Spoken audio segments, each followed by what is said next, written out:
Hi guys, James here. Welcome back to the Jadlam Spitfire group build. This is part 2 of the build update. Now, as you can see, we have a virtually complete Spitfire Mark 12, or as she'll be known, the Shagfire. Paints on order with the boss, i.e. Moz, and plenty of this, because I'm going to have a lot of fun doing the masking up. Yeah, so obviously today we've got the radiators on, drop tank, intake, flaps. Obviously put them in the raised position because they virtually were. Corrected the wing slightly,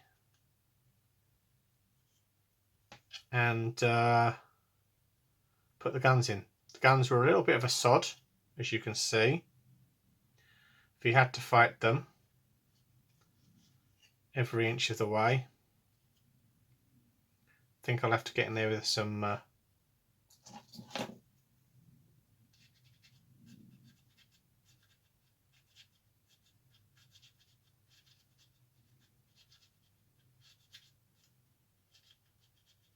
I'll have to get in there with a file and some my needle files and correct the fairing, because unfortunately they were a very tight fit.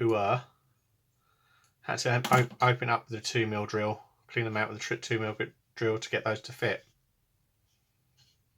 But yeah, prop is basically put a push fit on, and we've got to do a little bit of filling on that tomorrow.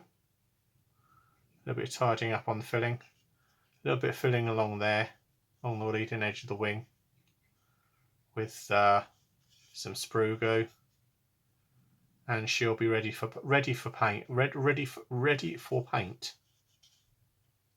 So current plan: azure blue underside,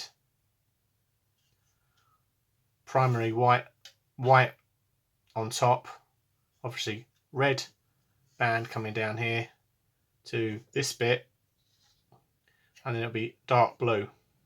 It'll be Oxford blue. The tail and the tail planes. The wings, again, red stripe. Be red stripe that way. Obviously building up the Union flag. In theory, and then I'll just use the what's the decals, or I might get some numbers, because I just realised they're going to be white or grey, so they're not going to show up very well on it.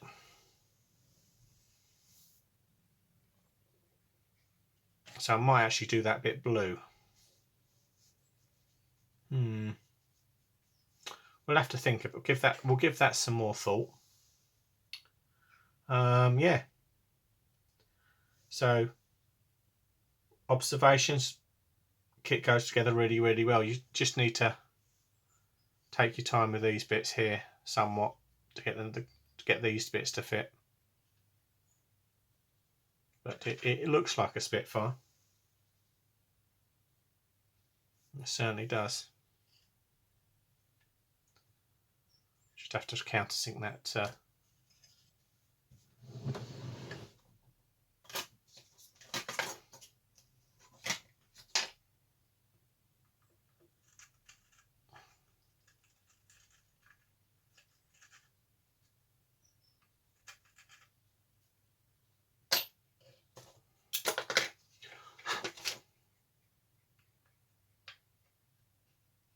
There we go. Get a nice tighter fit with this prop. So a little bit of adjustment here and there, a little bit of tweaking. I'm not going to worry too much, because this is for fun. After all, if I'm not having fun, I'm not getting it built. So that's it for now. I think we'll pause it there, and we'll see you again soon. So we're back again. Just quickly applied some sprue goo to the affected areas. You can see that on the wingtips. I'll let that dry off and then clean it up with some sanding sticks and a few seams here and there. A little bit down here, a little bit up there, a bit around there. Yeah, so not a lot of filling was needed. I should point out, when I put the ailerons in, they had 3 lovely ejector pin marks on there, very raised ejector pin marks. So fortunately, you can scrape them up clean with a knife, polish them out. So I've got rid of them quite quickly without affecting the panel line. So yeah. See, I just remembered another thing that I'd done. So obviously we'll have to deal with a few bits where it's just sunk in. So obviously that's sunk in there, so I'll have to put some more sprue goo on there. And this is one that Alex at Man's Model Moments gave me. So I thought I'd bring it down here to use it. It's very thin. It's got great penetration.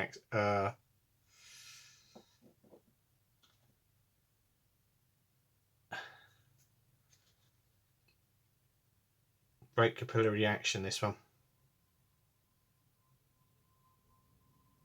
It dries quite quickly. I used it on my little diorama that I did of the Stuka.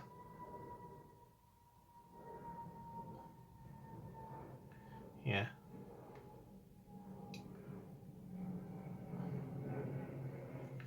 Yes, by the boss I meant Moz. 6510 models. We're going to get some Oxford Signal Red and some Outlaw. I don't know, Oxford. Yes, Oxford Blue, isn't it? Oxford Blue and Outlaw Signal Red. Also, going to stock up on some clear coat, the gloss clear coat from him. And yeah, so that's it. We're all done. So thanks for watching. I'm going to leave this to dry for a bit. Thanks for watching. Bye for now.